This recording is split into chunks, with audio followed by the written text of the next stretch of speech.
attention. Yes, it's unusual. There's really nothing. There's really nothing like it. I guess you might have some. The weird. I mean, I guess the closest analogy. Yes, it's unusual. There's really nothing.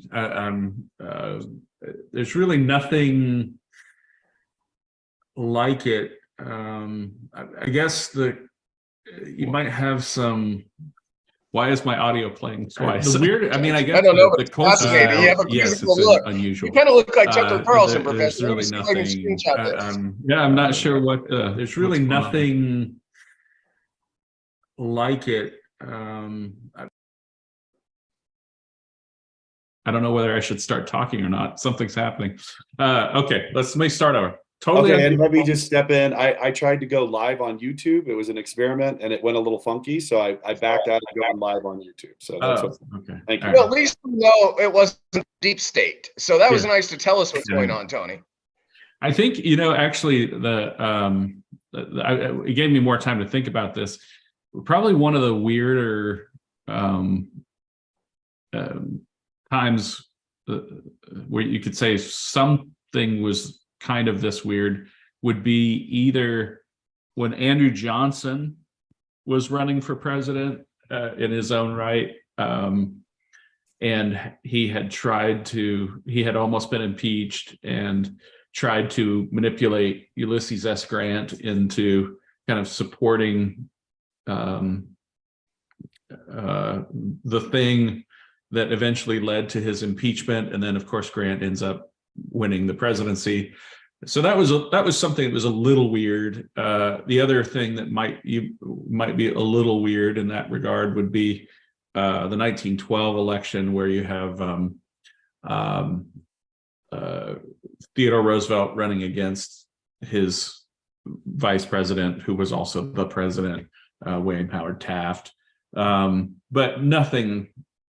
Like I said, I guess the Andrew Johnson might be the closer analogy, but it's nothing like today, because I mean, for it to be the same, it would be like if the ghost of Andrew Jackson was running against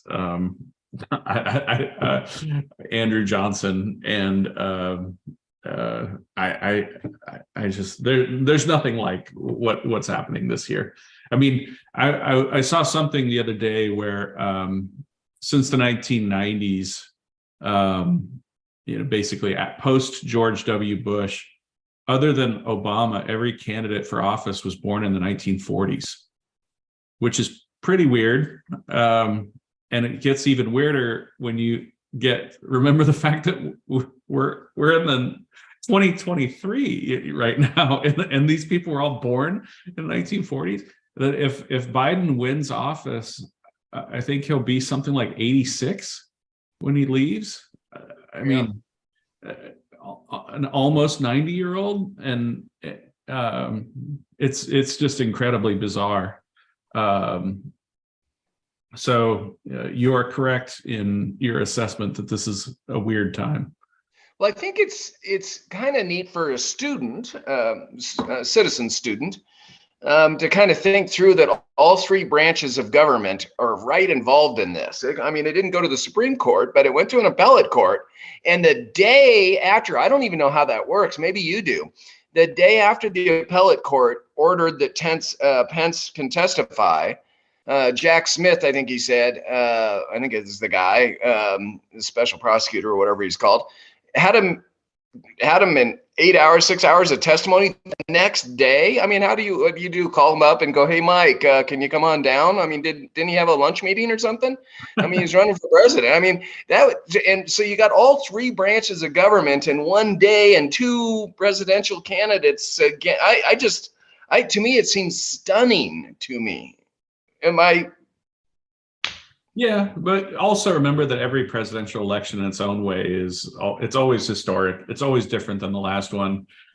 And it's always, weird for its own reason. So in some regard, you should expect some of this stuff to be unique to every election season. But okay, let me challenge you on that.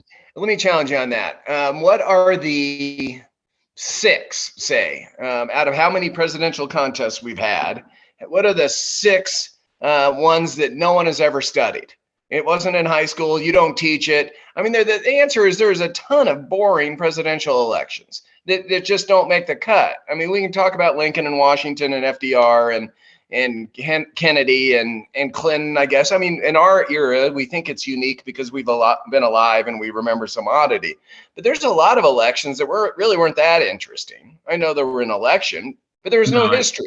No, I just totally disagree with that. Cool. So give us a history lesson on presidential politics. Yeah, I would say the reason we think of some of those elections and that history as being boring was because of a deliberate effort to downplay the importance of the presidency during that era as part of a rewriting of American history by Southerners to erase the political history from that era. What we think of as the boring era in American politics is usually from in between Lincoln and Theodore Roosevelt, and I always point out that between 1860 and 1932, that's a 72-year period, right? And is it a coincidence that during this period when people want to make the argument that we shouldn't pay attention to politics and nothing happened during that 72-year period, that's a 72-year period where you only have two Democratic presidents? You only have Woodrow Wilson, who was elected because of the split in the Republican Party in World War, and you have Grover Cleveland, who was elected to non-consecutive terms and probably and wouldn't have won those elections if it weren't for voter suppression of Black people in the South. So during we shouldn't look at this 72-year period and say, or I guess I would say, we should look at this 72-year period and ask ourselves, why does one group of people, or I should say two groups of people, really not want us to study the political history of the United States during that period? And why do they downplay the presidency and political history so much during this one period? And so Professor, I concur. This resonates with what you're saying. I have a high school diploma. I have an undergraduate degree in political science. I have a Juris Doctorate in law. I don't know anything about that period of history. So am I a victim, or is it we just had lousy culture that allowed the schools not to teach important things because we'd offend somebody? No, it was because of the deliberate wiping of American history in order to rewrite the period of Reconstruction. And there were two groups of historians that kind of dominated the profession. And the easiest way to lie about something is to just ignore it. I sometimes point out, back, when I first started teaching, I would sometimes point out that there were no scholarly biographies of Ulysses S. Grant. No, I mean, now there are, but they've all been published in the last 20 years. When I was finishing grad school, the only book on Grant's presidency was written by a guy named William Heseltine, who was mostly famous for being Stephen Ambrose's advisor. And Stephen Ambrose was kind of a famous historian. He wrote Undaunted Courage. And that book was published in 1936. So it was like nobody was studying any of the political history. And we didn't even refer to this era as having politics. The way it's still taught in school today is, there were a bunch of robber barons building railroads. And I remember that. I remember that in junior high school. Steel titans, and you study Carnegie and Rockefeller and people like that, but you don't study the people who are actually, running the country. And it's on purpose, because the things that those presidents valued were things that that two groups of historians were hostile towards. No, well, Professor, make sure I think you're getting to a conclusion to make sure I understand, but it does seem like you're talking about not cancel culture, but you're talking about revisionist history. I mean, kind of current topics of the day, but it doesn't sound like it's the current way we're talking about current topics. It almost sounds like the reverse. I'm confused. Well, I guess I was just trying to answer this question of like, why do we think this period is boring? And the reason we think it's boring is because nobody studied it. It wasn't boring. It was everything that we think of as being exciting happened during this period, you know. Well, so make sure you answer the two types that made us not understand it. Well, I don't know. And then start to go into that. I don't know. If you think that Kennedy was popular, well, and the assassination was interesting. Well, McKinley was more popular, and he was assassinated, and Garfield was popular, and he was assassinated. And I don't know. You think the struggle for civil rights is not interesting? I don't know. If you find studying the freedom rides interesting, why wouldn't you find it interesting the crushing of the Klan? If you find it interesting to study, HBO has a series on like the Tulsa massacre, but why not study the Colfax massacre that was 10 times bigger and way more violent? So I'm not certain, but is it possible that I've never heard of the Colfax massacre? It's probably, yeah, of course. It's entirely possible, but you should have studied the Colfax massacre. Is this ring a bell to you, Professor, that when everybody started talking about the Tulsa massacre in the last 5 years, it seemed like it became really popular, at least in my circles. Yeah. I can't tell you the amount of people, black and white, they would just say, I didn't know that. I wasn't taught that. And now you're telling me there's something else. I don't know. Bart and Tony, are you aware of the Colfax massacre? Is that just part of your daily language? I'm assuming it happened, in Denver on Colfax, based on what you're saying, but I don't know anything about it. I've never heard. You've never heard of it either. How about you, Bart? Are you still with us? Yes, I'm right here. I have never heard of it either.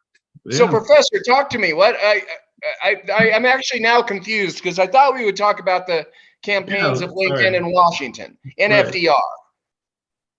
Now you're getting in a whole new. I didn't even know we'd be talking about this today. Well, we should actually maybe what we should probably do is like have a separate show just on the Colfax massacre and invite somebody who's a real specialist on it to come and give us the lowdown. But or I can, in a pinch. But my only point was that there's a lot of political history out there that people don't know about, and thus assume it is boring, but it's not boring. And it's kind of like I'm always embarrassed when I hang out with somebody who's a Russian historian, because no matter what I talk about, they'll say, oh, there's this thing that happened in Russia that was 1,000 times bigger and you just don't know about it. And it does turn out that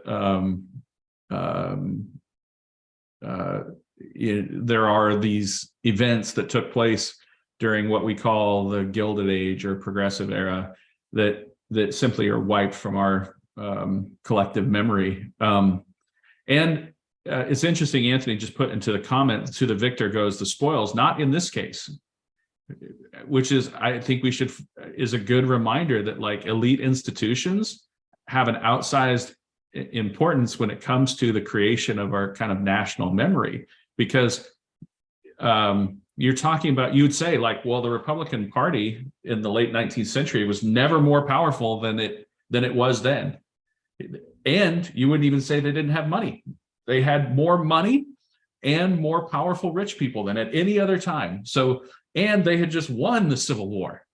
So you say, how is it possible when they had all the political power, all of the money, they could have If you were simply trying to point this arrow and say the winners write the history, no, they don't. Because in the case of the Gilded Age and Progressive Era, the late 19th century, it was not the winners who wrote the history books. It was the people who cared about it more. And the people who cared about it more were progressives who believed that they wanted to try to control these forces of modernity that were, the real thing that society should be grappling with, and racists who were trying to rewrite the history of the United States in the Civil War. And they cared. So those are the two types that an unholy alliance that caused this. Yeah. Racists and progressives, historical progressives. Yeah, I mean, generally, yeah.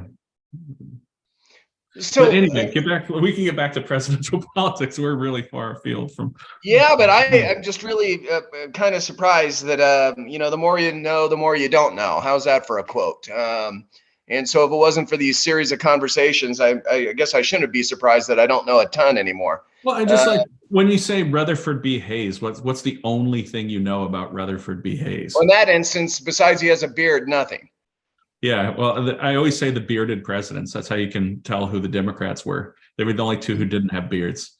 So if you want to know, it's really easy. All the Republicans had beards, and the Democrats although Grover Cleveland had a mustache, But if you knew anything about Rutherford B. Hayes, you would say, oh, it was Rutherford B. Hayes, right? And the stolen election of 1876. And he sold out Reconstruction, or, he sold out Black people and the corrupt bargain and all this. And it's just a complete distortion of his entire life was dedicated to civil rights issues, abolitionism, and then Black education. And he had a fascinating life and a fascinating presidency where he was doing everything he could to try to preserve Black political rights. And it was very difficult, but I don't think a fair-minded person would say that was extremely boring or that it was his fault. Sometimes in politics you lose. So anyway, just my rant about the late 19th century, but those elections were important. And here's the other thing. Let me just make another plug for the late 19th century. This is the high point for voter participation in all of American history. Really? Yeah.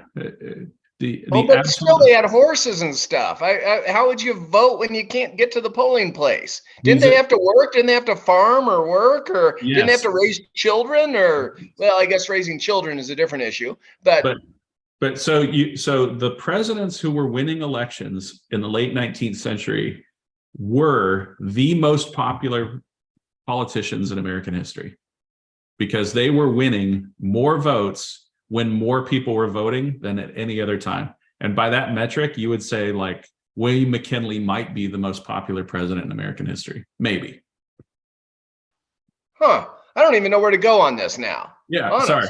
So I'm just saying, like, there are fascinating elections, and everyone has their own sort of twists and turns and compromises, and each one is unique in and of itself, and you never quite know what's going to happen, and then people try to create models off of it. So let me go back to not my premise, just context of this conversation from my perspective, not from yours, from my perspective. I want more people to be engaged in our political system, but in the right way, in a way that can bring them meaning and value, in the way that they're contributing to themselves and their family and their community and our nation. I want them to make a powerful difference. Even if they disagree with me, I want them to not do the trite or the easy or the lazy or actually the contradictory. They say stuff that actually may be irritating more people than they're pleasing. It may be good for their small tribe, but they're not moving society forward in the long term. And so I kind of think we've got misplaced priorities of let's all pay attention to the presidential election. Why we're ignoring local governments and state governments and governors and all the other stuff that's going on. We pay more attention this way. So now you're telling me that citizens were more active 100 years ago. Absolutely. And so, well, gosh, they didn't have the quality of life we have. They didn't have the ability to travel and the ability to own as many books and the ability to have as many friends. And they were working for a living. And so I'm just plain confused by all this. What lessons should we learn from our ancestors on this? How do we take a historian's approach to what's important and go, aha, because you're giving me some, but I'm not sure that's going to resonate because you and I really know each other. What can the average citizen think about? Do they all have to read a book on every president of the United States to be a good citizen? The answer is, of course, not. But what should we do? What give us some things to ponder? I would say, if you're a regular person, set aside 45 minutes of your life. A week? No, just 45 minutes. Oh, total. Just tell yourself, I'm going to spend 45 minutes and I'm going to find out the following things. In my state, do I have to be a member of a political party in order to vote in the primaries of political parties? In other words, do you have to be a Republican in order to vote in the Republican primary? Do you have to be a Democrat in order to vote in the Democratic Party? Or do I, how does my state nominate candidates? And then the next thing I would do is I would say, investigate everyone who is qualified to be nominated in your state. And these are things that you can find out in 45 minutes. And then the final piece of advice I would give is no matter what. Are you talking about for president or for any? President. I'm talking about for president. Yeah, good. And then I would say, by the way, Professor, sorry to interrupt you, but do you know that I don't know that answer in Colorado? The first one I do. Second one I don't. I don't know what it takes. I know I have a wacky friend of mine, and I hope he doesn't listen to this show, but he lives a couple miles away from me, and he's on the some weird name party, and he ran for president last time. It took him a couple $100 or a couple hundred signatures. I can't remember which, but one or the other. I don't think it was both. And he was on the ballot. He was one of like 16 presidential candidates in Colorado. So yeah, I have a sense that it's not too hard, at least in Colorado. But I don't know actually what it is. You actually want people to know what it takes to run for president in their state. Yeah, and whether or not you can vote for them when they're being nominated. Yeah. Well, nominated. And so those small parties, who knows though? I mean, you probably have to go to the little meeting or something. Yeah, but in general, can you vote to help nominate either the Democrat or the Republican in your state? Right. And who, sort of, how do you get on the, how do these people get on the ballot? Right. And then I would say the final piece that can be accomplished in 45 minutes is decide that you are going to vote in the primary. And in the primary, vote for the person you think would make the best president. And you can do that in 45 minutes. I don't think that's too big of an ask for the average citizen. And if everybody did that, we would have a much better political system. Well, no, it would be an astronomical change, because I don't know what the turnout in primaries in other states are. I assume it's pretty modest. In Colorado, it's a little higher because every unaffiliated can vote. In fact, we get it mailed to our home. We can choose. Sorry to spoil it for Colorado people listening to this, but you can mail it to your home as long as you're registered to vote. You get a ballot. You get to choose the R or D. Send it back. Right. Now you got to do the other one, which would be better for president. But I think Colorado's an outlier. I think most states, you got to be an R or a D, and you got to be at a certain amount of time before the election, and then you got to go down and do it. You can't do it in person. It's not by mail, or it's not in mail. It's hard, and so hardly anyone votes. Yeah, so that's what I'm saying. Set aside 45 minutes of your life and figure that out. But it'd be revolutionary, though, if 330 million Americans minus people under 18 and felons or whatever the rule is. Yeah. If it's not that 45 minutes, it would be revolutionary. Yep. That's my point. No, I mean, really, no, revolutionary. Yeah. Yeah. That's why I said it doesn't seem like too big of an ask, but it would be revolutionary if everybody did that. I mean, you asked, that's my answer. Yeah, but I haven't read an article. Did you read about that in the Wall Street Journal or something on how to make a positive difference in society? Did you make this up just now? I made it up when you asked me the question. Yeah, but there's not a column on this. I could write a column. No one. Yeah. Have you read a treatise on this? You write it. You write it up in Denver, and I'll share it. But has there been did the Atlantic write about this, or did the New York Times, or? But I mean, it's actually is a fairly rational request. When I said 45 minutes a week, I mean that was or maybe a month. I don't know. That seems rational for a citizen. You're saying 45 minutes in their lifetime, or just to do it once? Well, I would say once per every 4 years. Yeah, and the law might change, right? Sure. Yeah, or really, I mean, if I could push a little further, maybe once every 2 years. Yeah, sure. 45 minutes every 2 years is, I think, pretty light lifting. Yeah. Bart and Tony, I'm a little astounded. Do you think I'm just having a weird day, or does this conversation intrigue you?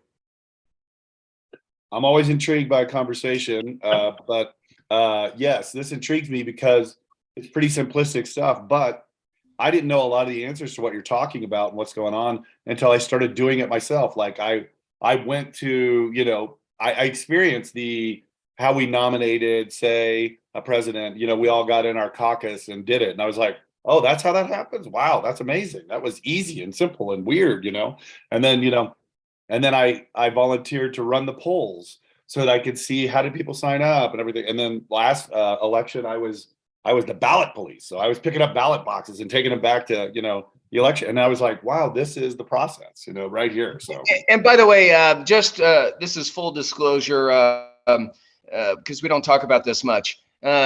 Professor Tootle is still a Republican. Yep. I was a lifelong Republican, and I've been unaffiliated for 8 years. And I'll bet you're a registered Democrat. Or are you unaffiliated, Tony? What are you? I've been unaffiliated since Gore was a horrible human being. So that's what. Well, that's a different story. But you vote Democratic. Don't mislead us. No, sir. I do not vote a Democrat ticket. I vote the best candidate.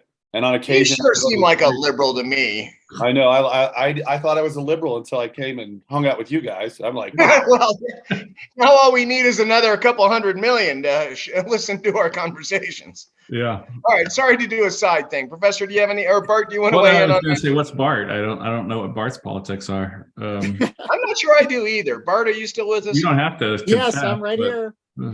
Yeah, no, I'm right here. I've been unaffiliated in Colorado since, about 1998. Yeah, but that was because it was your job to write laws and you didn't want legislators to look you up. Well, that was true. That is true. But I'm a lot like Tony. I probably lean liberal, especially on social issues, stuff like that. But I'm a conservative and lean that way on social issues. So who's right on that one? We should talk about that someday.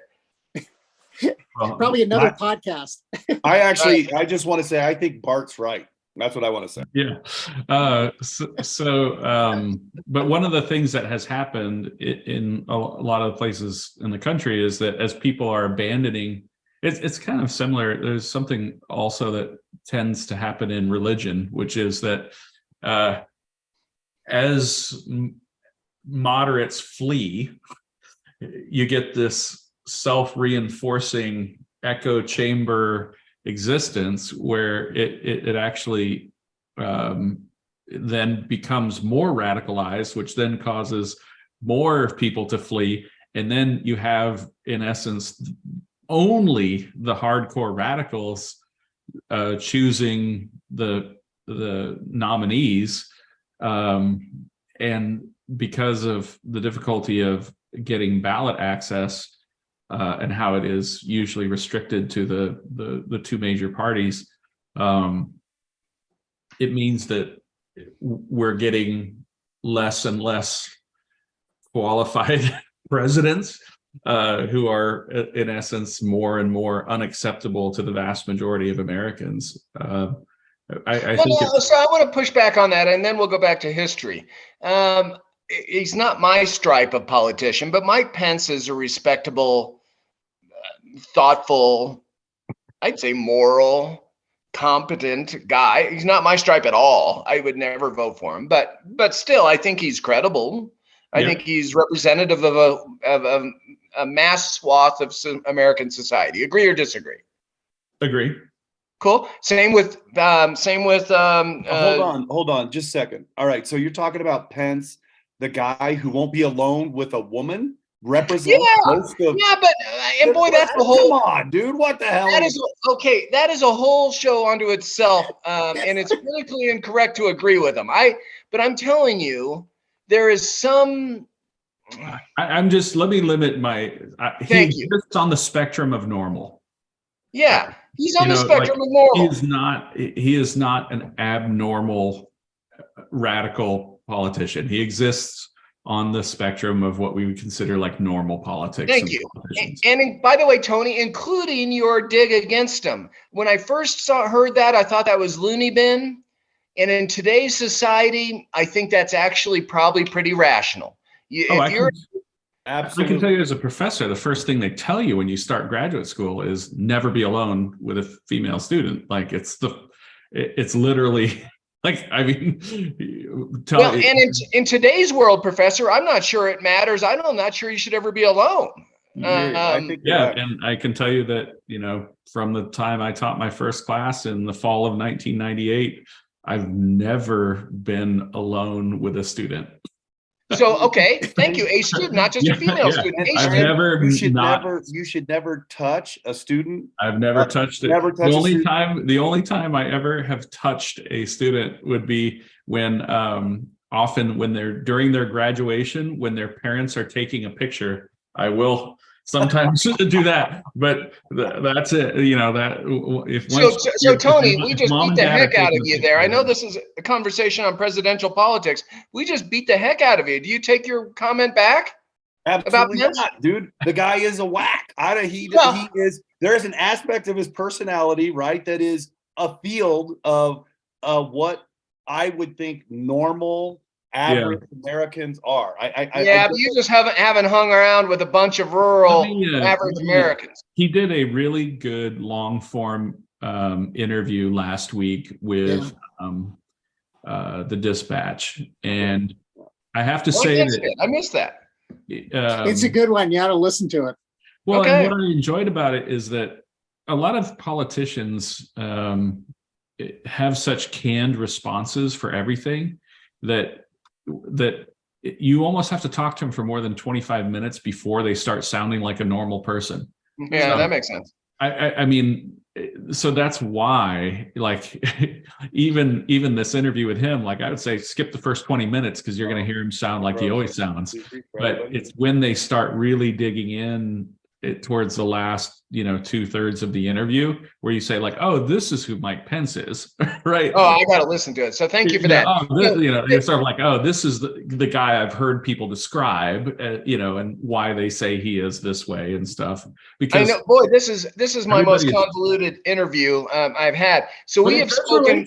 But I want to bring it back around to presidential politics. The reason why this is actually pretty important is that when you think about what my advice was, what I want you to do is to try to overcome just name recognition.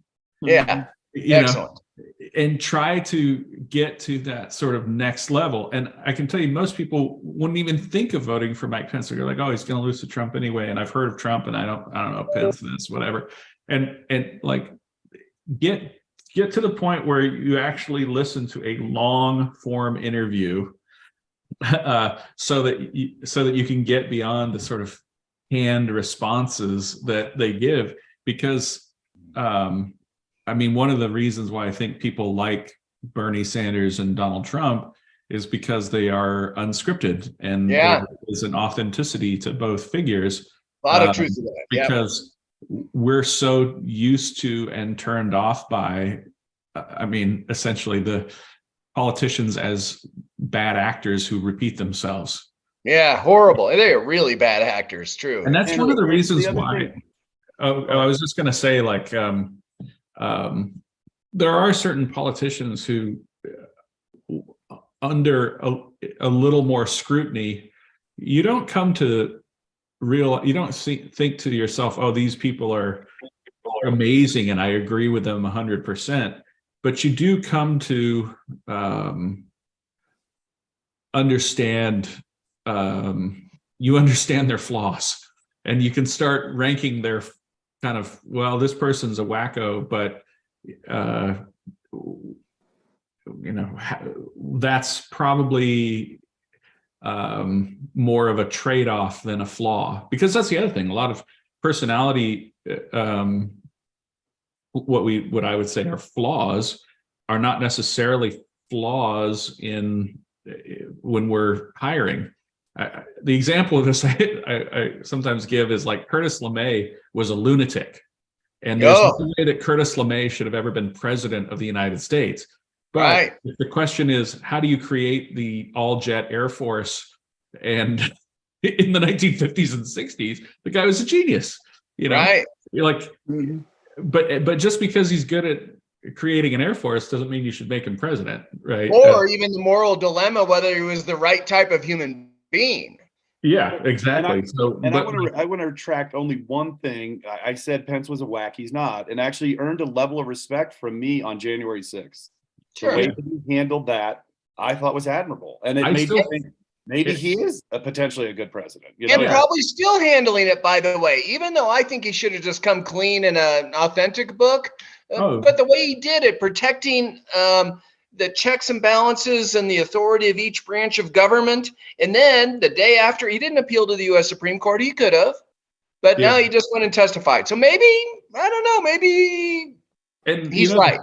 The crazy thing, and I'll leave it to some future historian to do this kind of work, but one of the things that was interesting about the Trump administration is that you had these little pockets of competence that were doing incredible work, and you realize, like, when you have someone who is corrupt and incompetent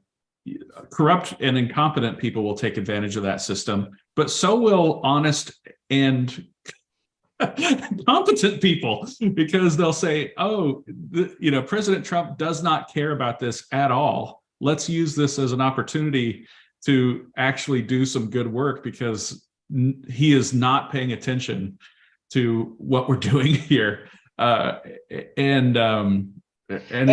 Professor, I really appreciate you saying that, because I have some dear acquaintances. I don't think I have a dear friend, but a close acquaintance or two that worked in the Trump administration that I abhorred. And I want to provide them grace. I really do. And they were in positions where they didn't have to deal with the president directly, and they just did their work, and they're honorable people. And that provides me more elbow room to admire them. Well, and I always just say, like, there was a moral decision that I made, and I fell on one side of this divide instead of the other. But I have a hard time,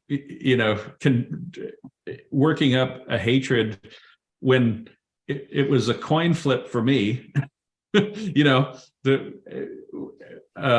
ultimately I decided, well, I just don't want to have to pretend. And this is going to put me in a position where I'm going to have to pretend. But there are a lot of other people who, when we would talk and say, listen, he wants us to do something stupid, and essentially making the argument, it's no different from what you do at your work. I mean, it's true. Every one of us, doesn't get to exercise our perfect morality at our jobs. My boss makes me do things that I think of as being stupid, and I guess in a sense. And put that on the record. Let's put this on Facebook. Let's put that. Professor Stephen Tootle, my boss makes me do things that I think are stupid. Let's do that today.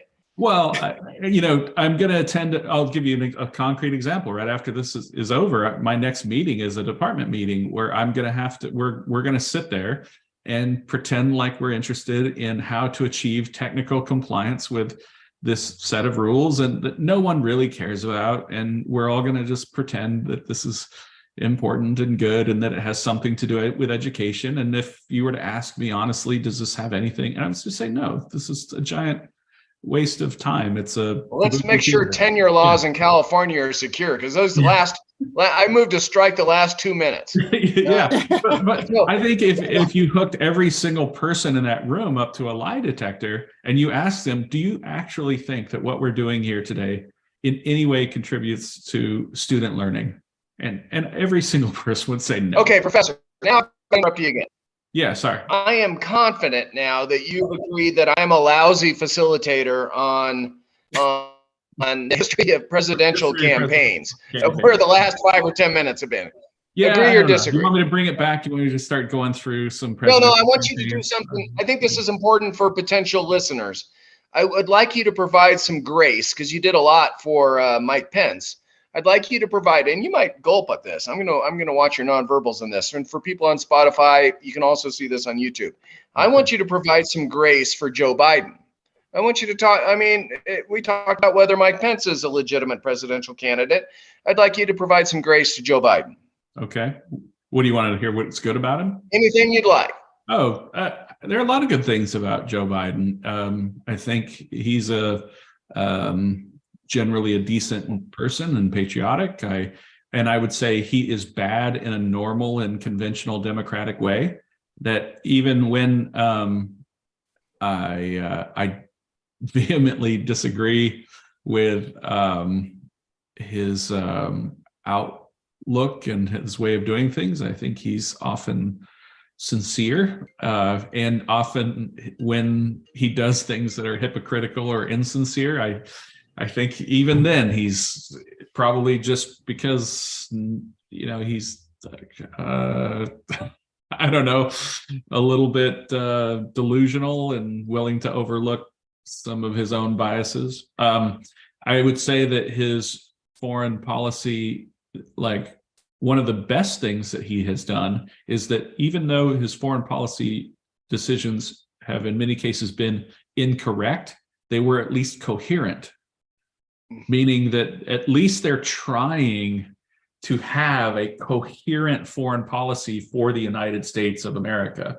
Meaning, they have people who issue statements with subject-verb agreement that our allies can understand what the policy of the United States is. And it's just so important for us to have those things, just the sort of technical competence of being able to send trade representatives to meetings to negotiate with our allies, and having people show up, speak in complete sentences, have contracts and treaties and policies that are, again, even if I disagree with them, they have paragraphs.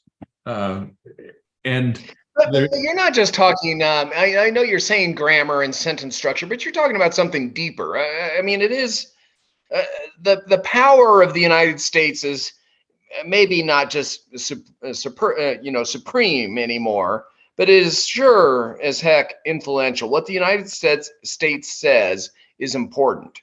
And you're saying that that's important, that it's cohesive. It's deep. It's deeper than grammar and sentence structure. It is the full weight and measure of the United States, right? I mean, but also like the cost of our incompetence creates a vacuum that bad people can step into. Because if you're Australia or New Zealand or Indonesia or something like that, and you would love to make a trade agreement with the United States because the United States is a stable economy and a more powerful. Still 25% of the GDP. That's where you want to go. But you also have, if you're in New Zealand, you've got wool that you need to sell on the international market. And if you can't get a contract with the United States, you're going to say, well, I guess I have to sell it to the Chinese.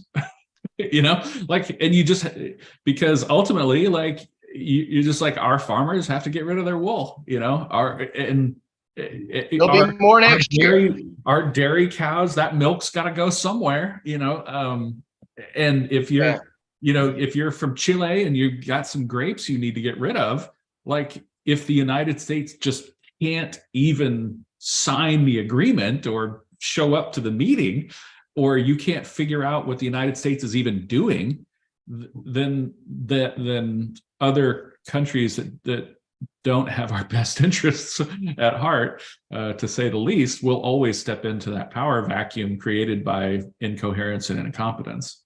So that was all your compliment on Joe Biden. Any other one-liners?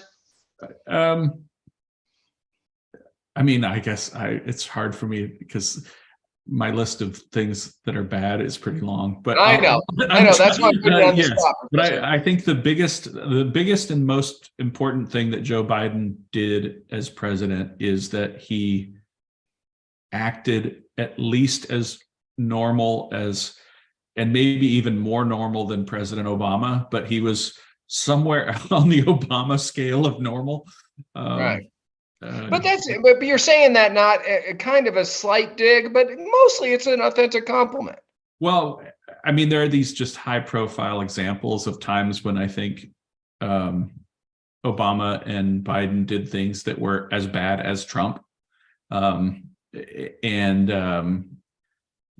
Because they aren't stupid, they get somehow forgiven for them because the people agree with the policy ends, Yeah. But if you think about like what Joe Biden did with student loans, that's as bad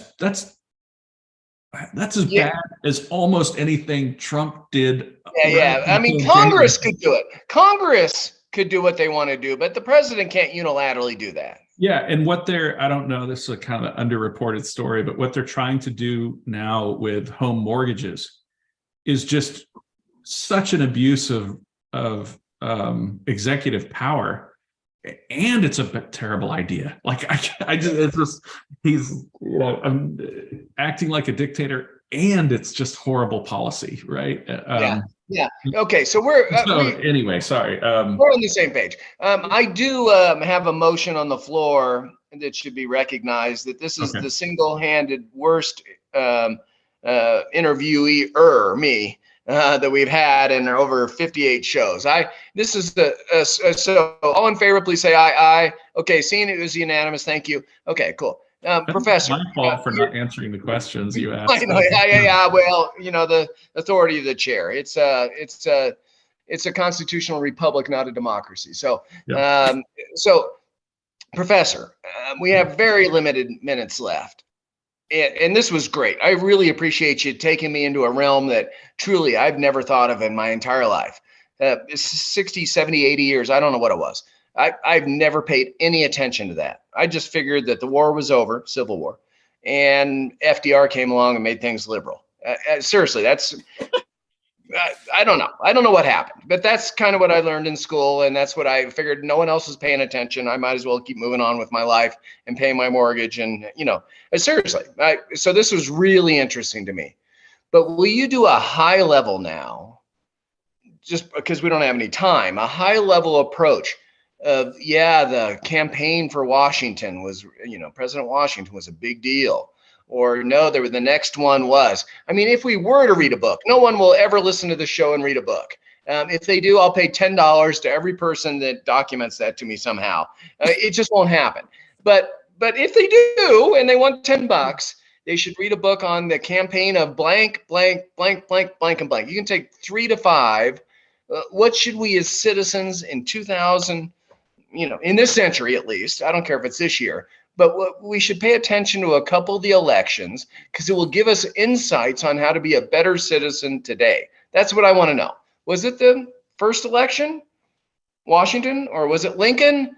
Well, we didn't really have campaigns at that time. So talk about that then. Tell it. Oh, sorry. So first couple presidents were selected. Essentially every state has complete control. This is why we have an electoral college. Every state is given complete control over how to conduct presidential elections.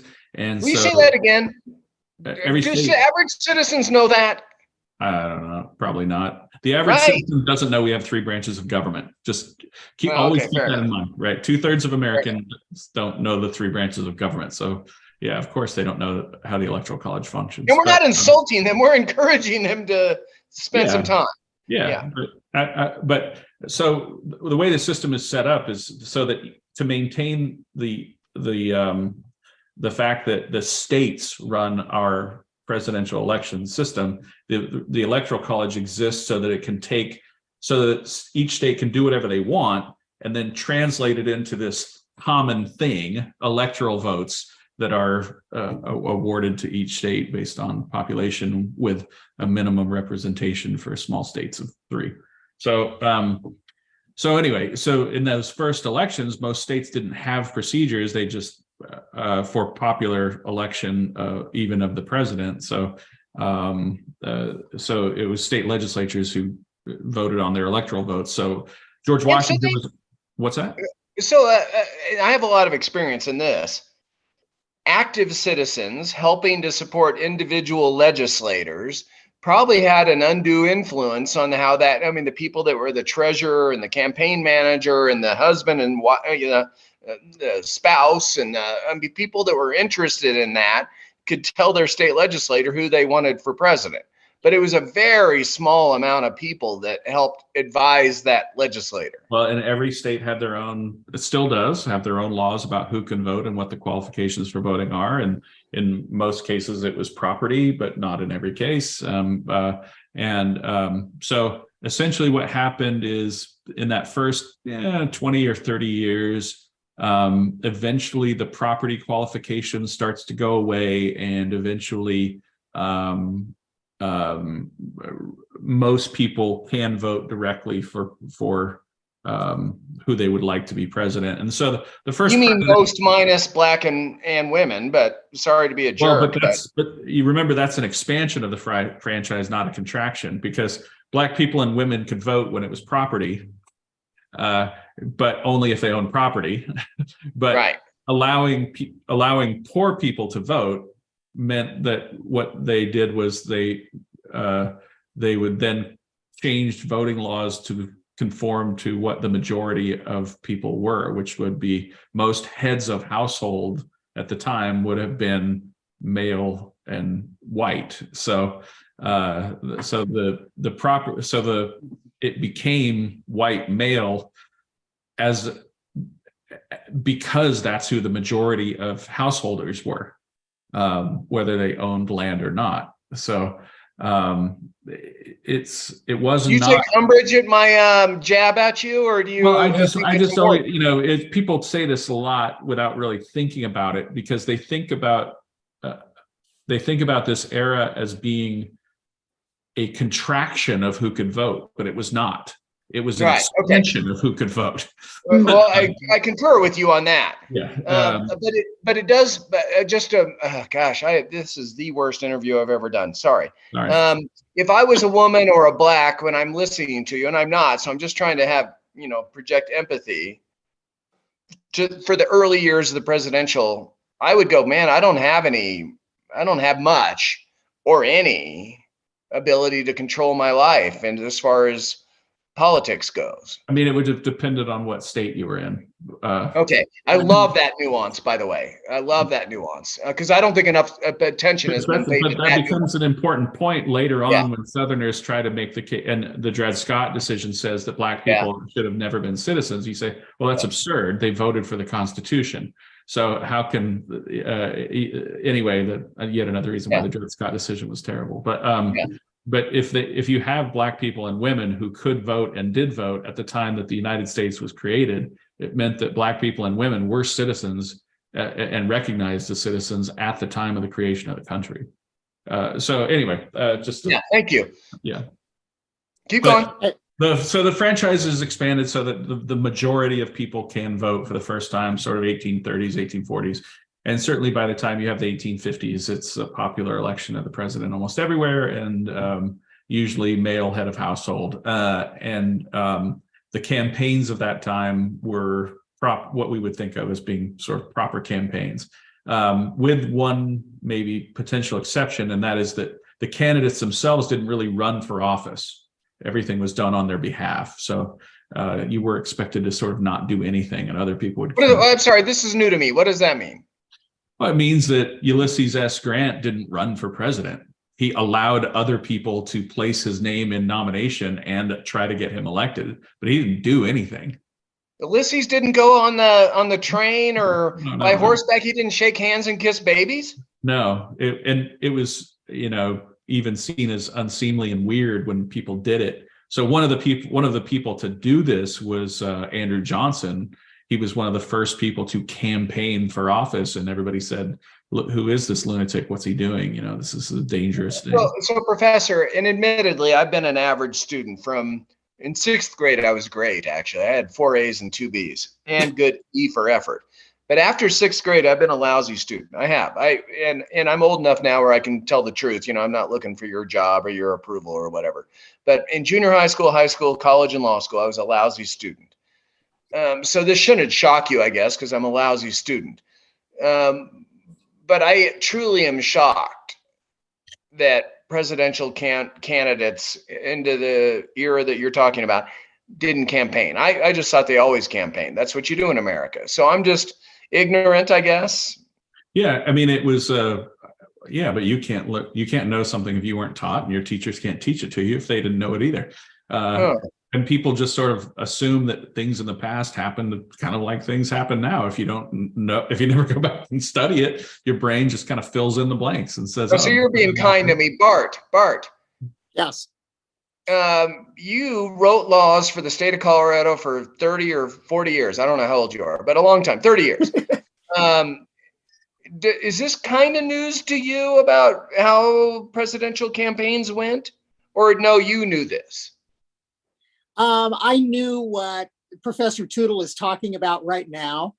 Yes, the modern campaign that we are so familiar with is relatively new. I guess maybe, Stephen, it goes back to maybe the end of the 19th century.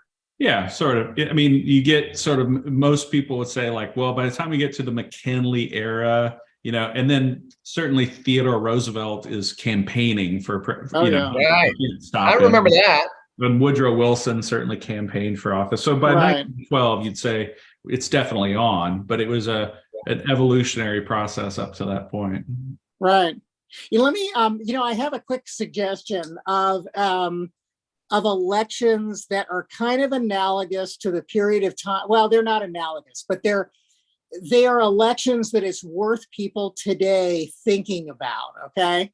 If you look at the elections between Eisenhower and Adlai Stevenson, and there were 2 of them for president, because Stevenson ran twice and so did Eisenhower. If you look at those elections in that period of time, the country was somewhat evenly divided. In fact, you might argue that it was more Democratic, I guess, at that point than Republican. Mm-hmm. But Eisenhower won both of those elections. And this was, this is kind of taking it out of the context that you were just talking to Stephen about, which is how campaigns have changed and all of that. The reality is Eisenhower and Stevenson, they barnstormed the country, sometimes on trains, sometimes on planes, whatever. But if you look at what's going on today, we're kind of in a similar thing. We just have different characters that are at the top of the parties. You've got Donald Trump on one side, you've got Joe Biden on the other, although Biden, I would argue, is kind of nominally on top of his party.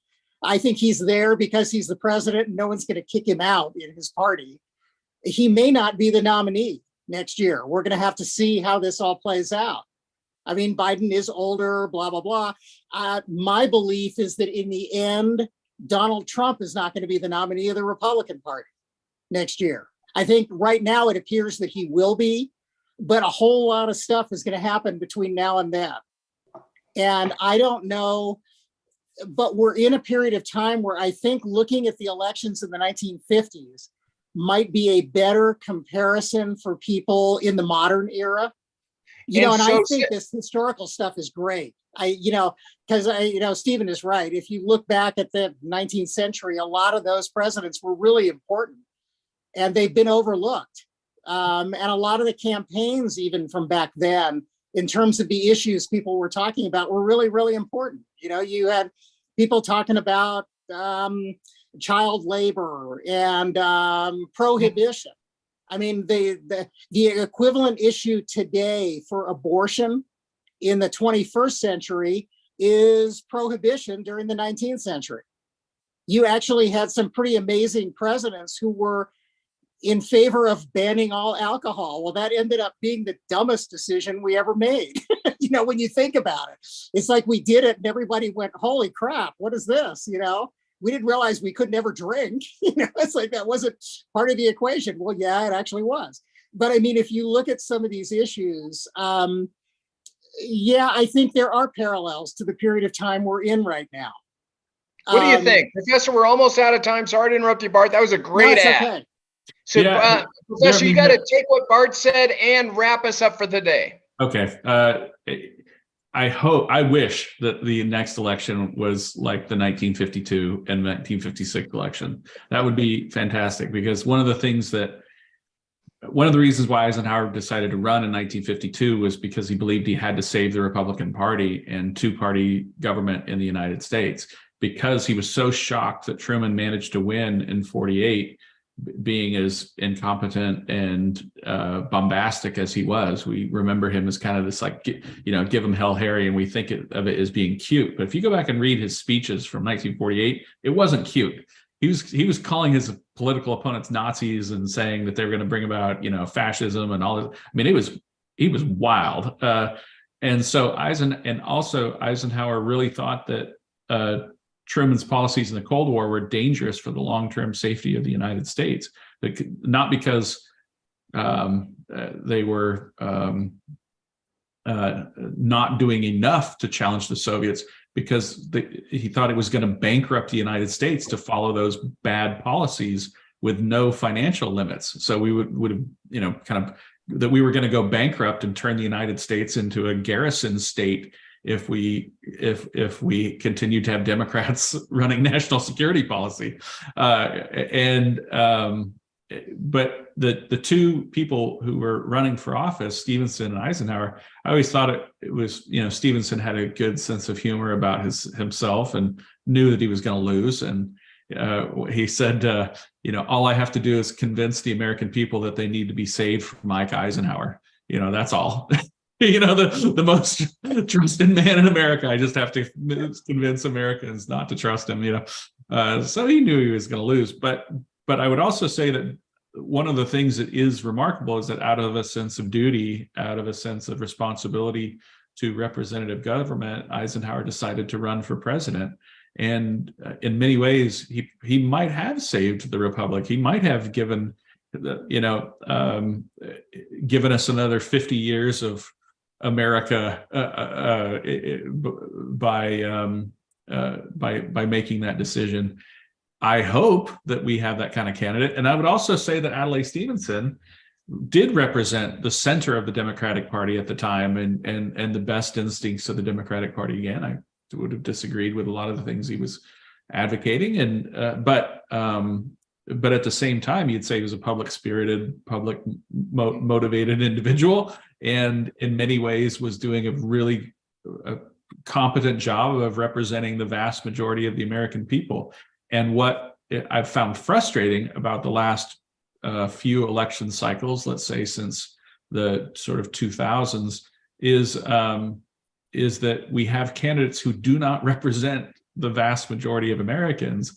And that disconnect is something that is kind of dangerous over the long term. And that's why, I mean, if you think about it from Eisenhower's perspective running in 1952, that's why he felt like he had to run, because you had Roosevelt, and, you know, and then Truman manages to win after that. And it's like, we need to save the country first. Otherwise, you're just going to have a sort of permanent one-party state. And what would be fantastic is if we had some sort of publicly minded individual who decided that the country needed saving and managed to do what Eisenhower did in 1952. That's the way to end. Thank you, Professor. So Tony and Bart, there was at least three semi-remarkable not quotes, but paragraphs from the professor today. And if you'll just ponder listening to part of this again, and then like maybe sharing on social media, I don't know. We should probably do a blog on this conversation, because this almost more than any other conversation, Professor, surprised me, because I thought we would kind of talk about Lincoln and Washington or FDR. Well, I'm prepared to do all that. I mean, actually, officially, this is what allegedly I'm an expert in. So so we can. I'm willing to go as far as you want on any any election, you name it. I'm game. Yeah, and so I'm just pleasantly surprised. At age 56, I learned a ton today. So much so that I don't even know the right questions to ask. It's almost like exploring a different planet. And I have a political science and a law degree. And I've spent a profession and I paid the mortgage by thinking about these things. And I just go, oh my gosh, I do not know. Wow. I wonder what I do need to know in order to make a more powerful difference today. That's what I'm really interested in, because I care about me. Sorry to be selfish, but I care about my kids, and I care about our neighborhood, your kids. How do we make a difference? Well, I as we said, probably in an episode maybe a year or two ago, but when we were talking about CRT, like the doctrinaire CRT is wrong, but it is true that people have no idea how much racism and the defense of racism has altered not just our political history, but even how we remember our political history. And you've alluded to that. That's the fourth or fifth cut quote we need, Tony or Bart, whoever. If Jake will come in and listen to this conversation, he's probably the best out of all of us that will. It's really important stuff, Professor. It really is. But I would say the reason why it's not flattering to anyone now is that the same people who claim to care about racism also want to defend the legacy of progressivism. And so, like, neither side wants this to be true.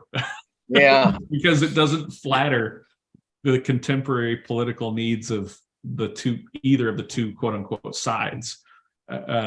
So, that's we're playing a small role. I know it's only an hour a week, but instead of 45 minutes in their lifetime or every 2 years, but we're playing a small role. And for that, I don't know if it's 5 or 10 or 500 or 5,000 people that listen to us in whatever way they can find us.